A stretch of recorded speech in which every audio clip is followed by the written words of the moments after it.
I am staring at something that doesn't make sense, and I need you to help me understand how we got here. On November 19th, 2025, the Epstein Transparency Act became law. It wasn't a suggestion, it wasn't a guideline, it was federal law. And by December 19th, the Department of Justice was supposed to release the files. All of them. The emails, the victim statements, the draft indictments, the prosecution memos, everything. We got a trickle. A few pages, heavily redacted, and then silence. Now here's what really gets me. The Department of Justice had already reviewed all these files back in the spring of 2025. Patel testified under oath to Congress that they found no co-conspirators. Think about that for a second. They looked through everything and said, nope, nobody else involved. Just Epstein and Maxwell running this entire international sex trafficking operation all by themselves.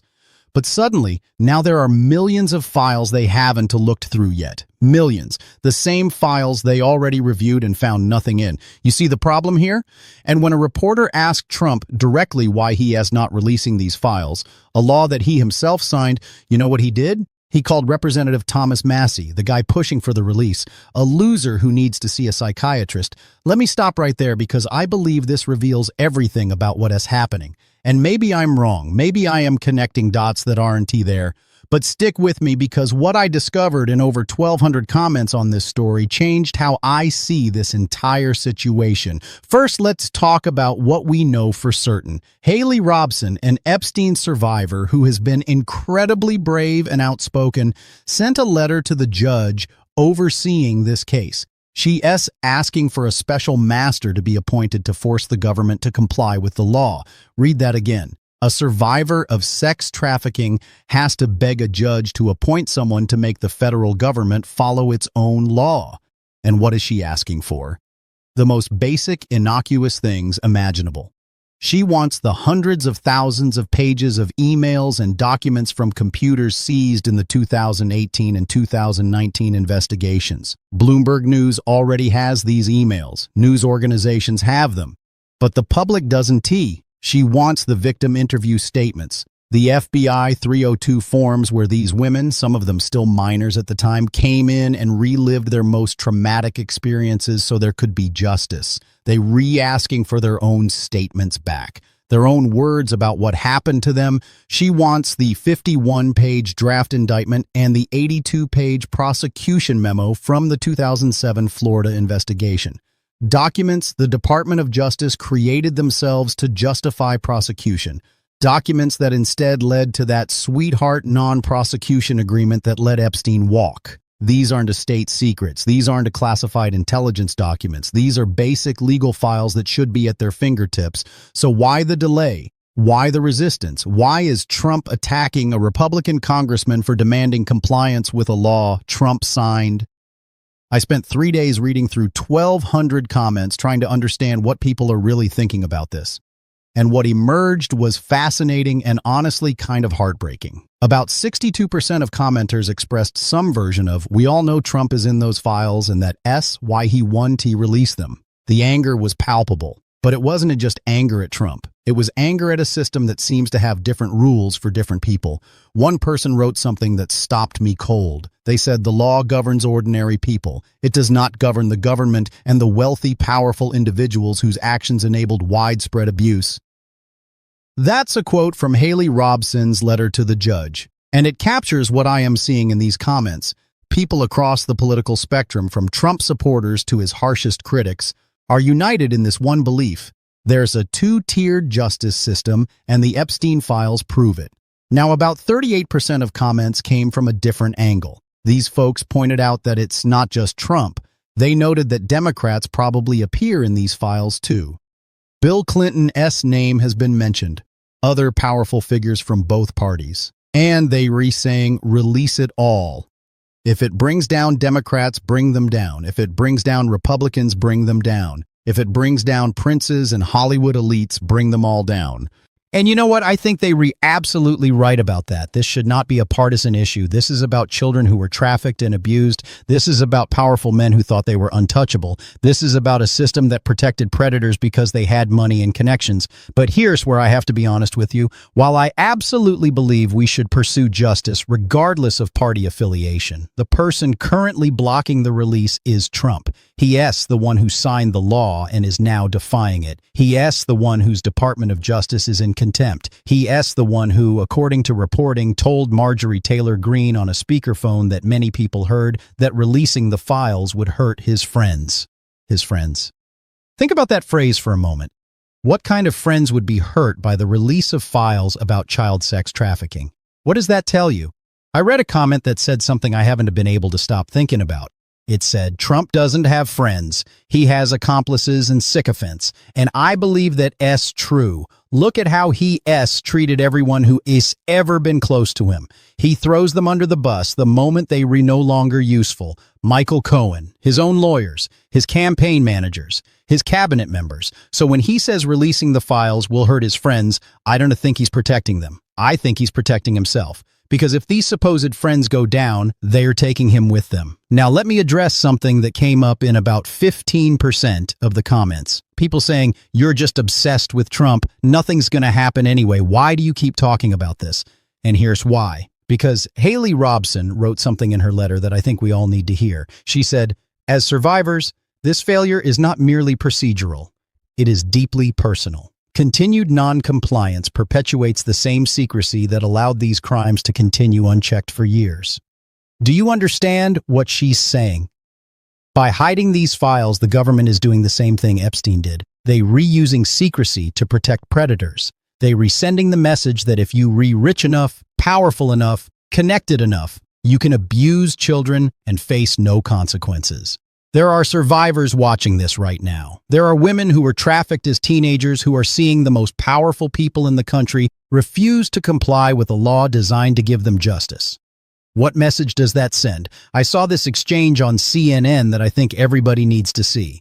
Scott Jennings, the Republican commentator, was basically dismissing the importance of releasing the files, acting like it's no big deal.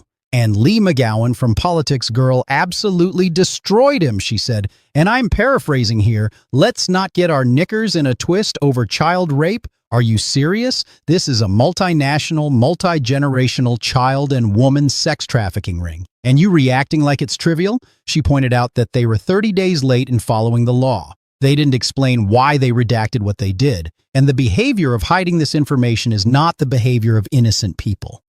And then she said something that gave me chills. She said, if it has to bring down an entire house, it has to. If it brings down Democrats, bring them down. If it brings down Republicans, bring them down.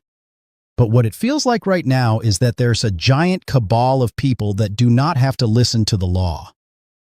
That's what this is really about. It's not about Trump versus Democrats. It's about whether we have a rule of law that applies to everyone or whether we have a system where the powerful are above the law. I want to tell you about something else that emerged from the comments. About 20% of people brought up the international dimension of this. Denmark keeps coming up. Greenland keeps coming up. And people are connecting dots. Trump wants to buy Greenland. Greenland is controlled by Denmark. Denmark provided troops in Afghanistan. Danish soldiers died fighting alongside Americans.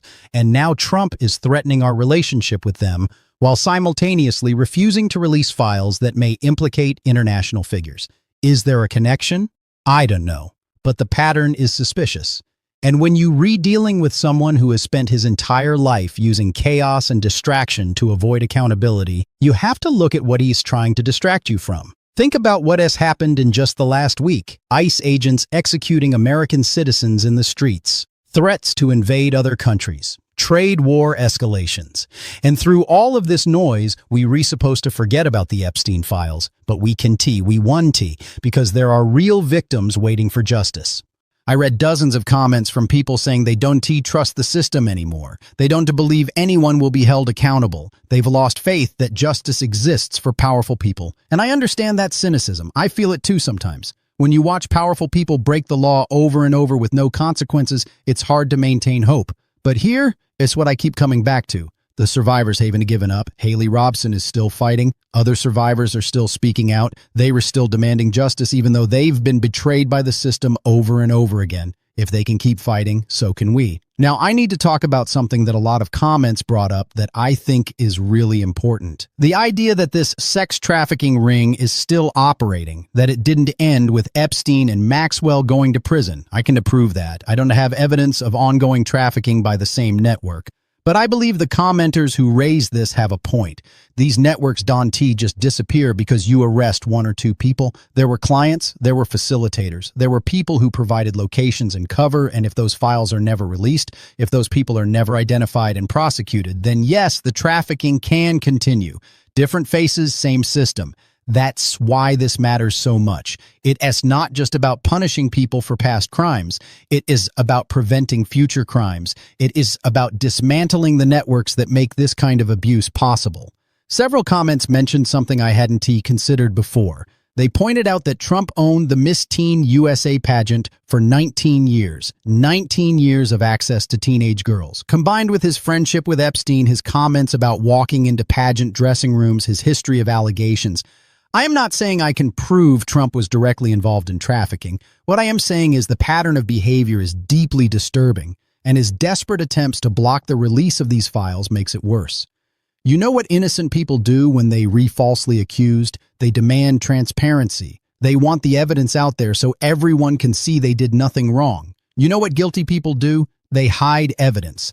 They attack witnesses. They create chaos and distraction. Which one does Trump's behavior look like to you? I want to address something that came up in the comments that really frustrated me. People attacking the messenger instead of addressing the message, criticizing the delivery, the glasses someone else wearing, how fast someone talks. Look, I get it. Sometimes style matters. But when we talking about child sex trafficking, when we were talking about powerful people being above the law, when we were talking about survivors being denied justice, can we please focus on the substance? A survivor of trafficking is begging for the government to follow its own law.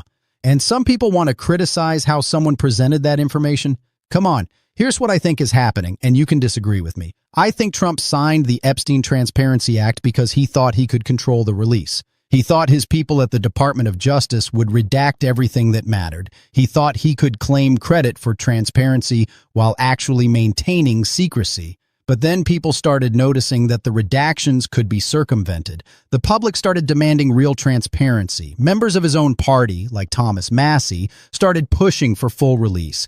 And suddenly Trump's in a corner. He can release the files because they implicate him, but he can just refuse because that makes him look guilty. So what does he do? He creates chaos. He attacks his critics. He tries to change the subject to Greenland and Canada and ICE raids and anything else that will dominate the news cycle. It's the same playbook he has always used. Whenever he has cornered, he escalates. He creates a bigger crisis to distract from the current one. And usually it works because the media and the public have short attention spans. But not this time, because the survivors won't let us forget. And neither should we. I've been thinking a lot about what one commenter said. They wrote, "No matter how many wars he threatens or how many cities he invades, we will never forget about the Epstein files." And I believe that has to be our commitment. We cannot let ourselves be distracted. We cannot let the outrage of the day make us forget about the underlying corruption. Every single day we should be asking, where are the Epstein files? Why hasn't the Department of Justice complied with the law? Who is being protected and why? Make it a drumbeat. Make it impossible to ignore. Make it so uncomfortable for everyone involved that releasing the files becomes the path of least resistance. Now, I know some of you are thinking, that's great, but what can we actually do? We not in Congress, we not prosecutors, we just regular people watching this happen. Here's what you can do. First, call your representatives. Doesn't matter if they Democrat or Republican. Call them and demand they push for the release of the Epstein files. Demand they hold hearings. Demand they subpoena witnesses. Make this a priority. Second, share this information. Don't let it get buried. Every time Trump creates a new distraction, bring the conversation back to the files.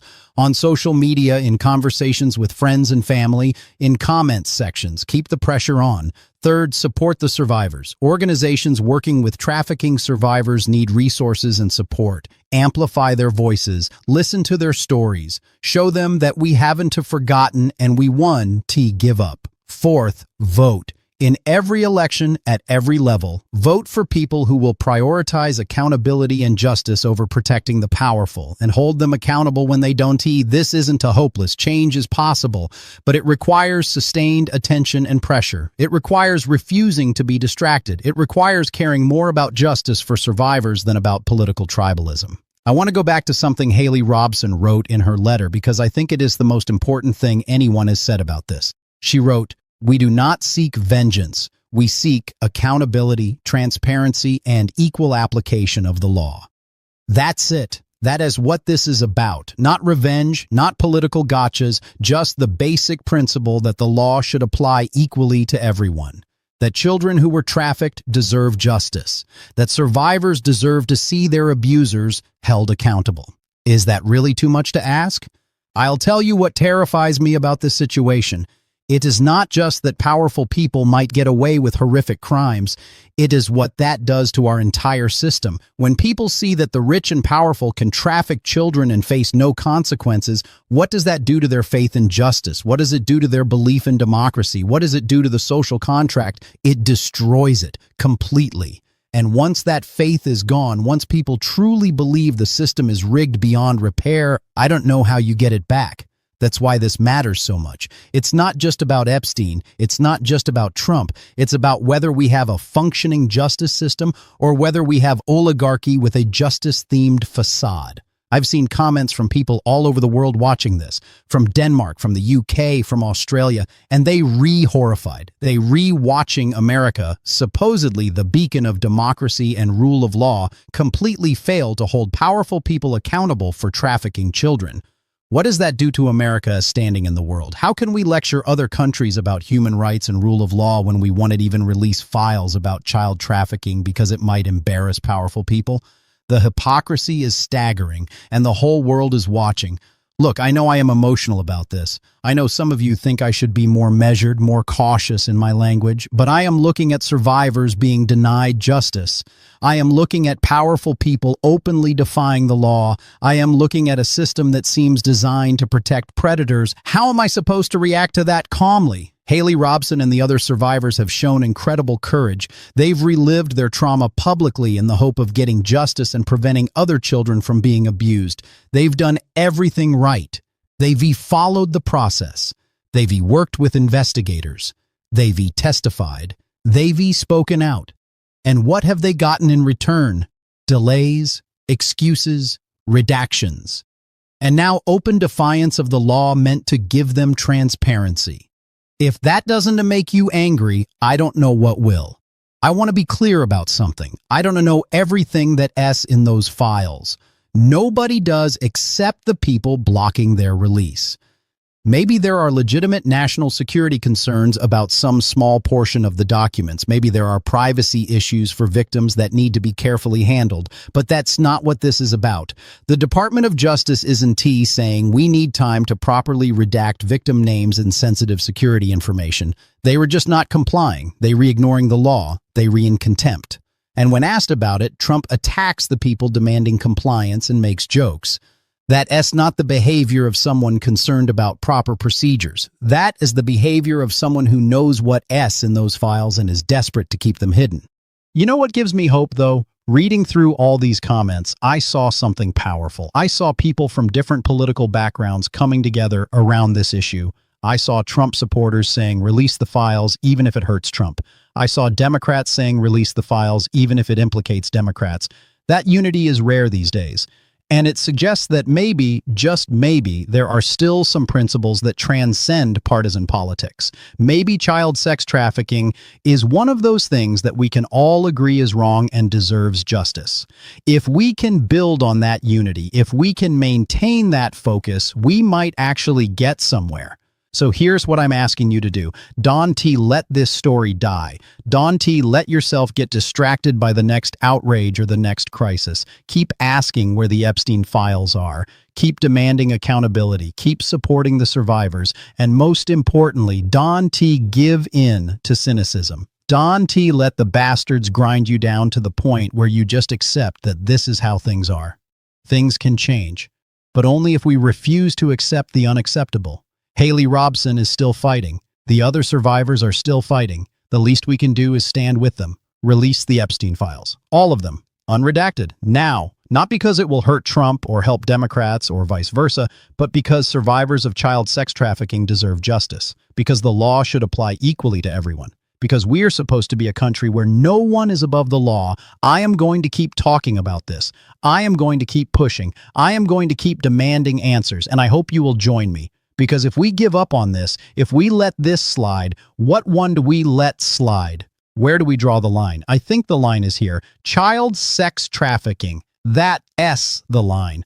And I refuse to let powerful people erase it just because it's inconvenient for them. So share this, talk about it, demand action. Don T, let up. Don T, move on. Don T, forget. The survivors are counting on us, and we owe them nothing less than our sustained attention and demand for justice. Where are the Epstein files? Why is the Department of Justice in contempt? Who is being protected and why? Keep asking, keep pushing, keep fighting. Because this is what democracy looks like when it's working. It's not pretty. It's not comfortable.